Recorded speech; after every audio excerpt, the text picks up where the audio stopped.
Halo semuanya, selamat datang di video kami. Dalam video ini kami akan membahas tentang perjuangan hak buruh migran di negara-negara Teluk dengan fokus utama pada bidang studi kasus sistem kafala. Dengan saya Esa Karmen Tuan Kota dan teman saya Michelle Lelis Jessica. Dan di sini kami akan membahas bagaimana global civil society atau masyarakat sipil global terlibat dalam memperjuangkan keadilan bagi para pekerja migran, khususnya bagi kaum perempuan. Nah, without any further ado, let's check it out! Nah, Esther, dalam era globalisasi, tantangan dan peluang tak lagi dibatasi oleh batas-batas negara. Permasalahan seperti isu eksploitasi buruh, krisis iklim, hingga konflik kemanusiaan menuntut keterlibatan aktor-aktor non-negara. Nah, disinilah peran Global Civil Society menjadi sangat relevan. Kalau menurut John Dryzek, dalam bukunya yang berjudul Foundations and Frontiers of Deliberative Governance, masyarakat sipil global berperan dalam proses deliberatif internasional, yang berarti pengambilan keputusan secara partisipatif yang melibatkan suara masyarakat dunia. Oke, sementara Mary Kaldor menggambarkan bahwa Global Civil Society sebagai sebuah ruang atau platform yang dihuni oleh aktivis, LSM, atau kelompok agama dan organisasi nasional yang memperjuangkan nilai-nilai dan kebijakan global. Mereka tidak hanya menuntut keadilan, tetapi mereka juga menawarkan solusi dan tekanan moral terhadap institusi global. Nah, jadi masyarakat sipil global ini tidak bekerja di belakang layar aja. Mereka ini lebih aktif bekerja di banyak lini gitu. Jadi contohnya ada advokasi kebijakan internasional, terus membangun koalisi transnasional lintas benua, menyediakan layanan di daerah krisis, mengangkat isu-isu sensitif seperti contohnya ada buruh migran, perdagangan manusia, dan diskriminasi antar gender. Dan kontribusi dari Global Civil Society ini sangat penting loh dalam membentuk identitas global. Mereka ini mendorong rasa solidaritas lintas bangsa dan menjadi perwakilan alternatif dari suara yang terpinggirkan oleh sistem politik dan ekonomi global. Oke, sekarang mari kita bahas tentang studi kasus utama kita, yaitu sistem kafala. Sistem ini banyak digunakan di negara-negara Teluk seperti Arab Saudi, Uni Emirat Arab, dan Kuwait untuk meregulasi pekerjaan-pekerja migran. Oke, sebenarnya apa sih sistem kafala itu? Sistem ini secara hukum meningkat para pekerja migran kepada para majikan atau sponsor mereka. Para pekerja ini tidak diizinkan untuk mereka berpindah tempat kerja atau bahkan meninggalkan tempat kerja itu, bahkan untuk keluar dari negara tersebut tanpa izin sponsor. Nah, Esther, sebenarnya berdasarkan hal yang telah kamu katakan tersebut, dampaknya ini sangat besar, terutama terhadap kaum perempuan. Mereka tetap mengalami pelecehan, kekerasan fisik dan psikologis, serta mereka juga mengalami yang namanya kerja paksa. Tanpa perlindungan hukum yang kuat, para pekerja ini menjadi korban dalam sistem yang dirancang tidak untuk melindungi mereka, tetapi untuk mengontrol mereka. Dan dalam sistem hukum yang patriarki ini dan diskriminatif, ini dapat memperburuk situasi. Dari banyak yang tidak tahu kemana harus melapor dan mencari perlindungan terhadap diri mereka sendiri.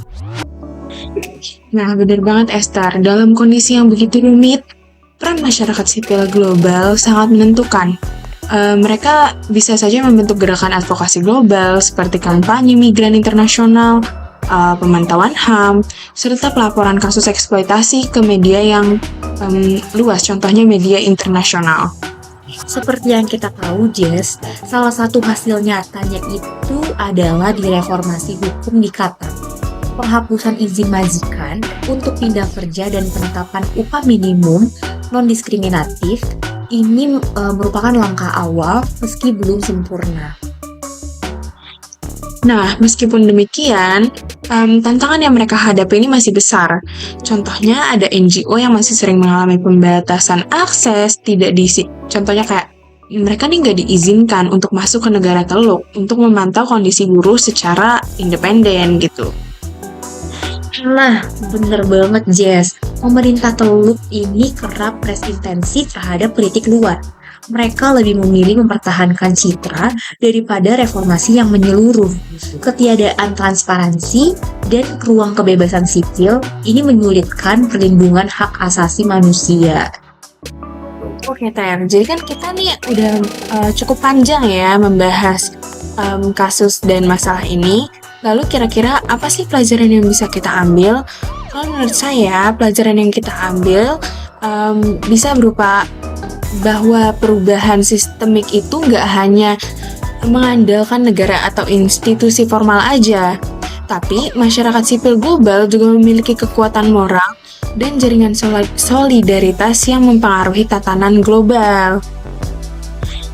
Ya Jess, dan dalam kasus buruh migran dan juga sistem kafala, perjuangan belum berakhir loh. Langkah kecil seperti peningkatan kesadaran, perubahan kebijakan sebagian, dan tekanan internasional membuktikan suara civil society bisa menggoyangkan struktur papan. Oke guys, jadi kita telah mencapai penghujung video ini. Terima kasih untuk semua yang telah menyaksikan video ini. Semoga Materi membuka mata dan pikiran serta hati kita semua. Dengan kita membahas pembangunan melawan ketidakadilan adalah tanggung jawab bersama. Sampai jumpa dari kami dan tetap peduli terhadap sesama. Dadah! terima kasih untuk semua yang telah menyaksikan video ini. Dan semoga materi pembuka. Nah, bener Ter. Jadi, kita kan udah ngobrolnya agak panjang lebar ya. Jadi kira-kira apa sih pelajaran yang bisa kita ambil? Kalau menurut saya, kita bisa mengambil pelajaran bahwa perubahan sistematis tidak hanya mengendalikan. Gue ngomong apa sih? Oke guys, jadi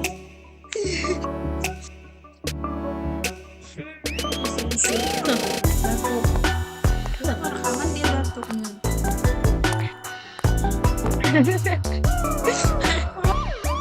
Oke guys, jadi kita telah mencapai penghujung video ini. Kok nangis? BDS. Oh, baru mulai. Lu baca. Oke. Halo semuanya, selamat datang di video presentasi kelompok 4. Nah, video ini Sementara Mary Kaldor menggambarkan bahwa Global Civil Society ini sebagai sebuah ruang atau sebagai sebuah platform yang dihuni oleh aktivis, SLM, kelompok agama, SLM